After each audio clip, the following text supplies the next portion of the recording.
Hello, কি লাগবে মালটা? আচ্ছা ঠিক আছে, 1 কেজি মালটা নিয়ে আসতেছি। আরে বললাম তো, তুমি কোনো টেনশন করো না, আমি আনতেছি। ভাই এখান থেকে 1 কেজি মালটা দিয়েন তো। ভাই মালটা কোনটা নিবেন, ছোটটা না বড়টা?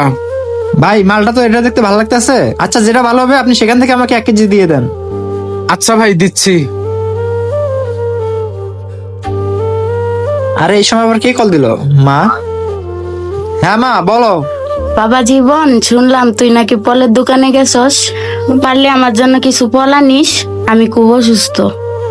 আরে মা, আমি ফলের দোকানে আছি, আপনারা কে বললো?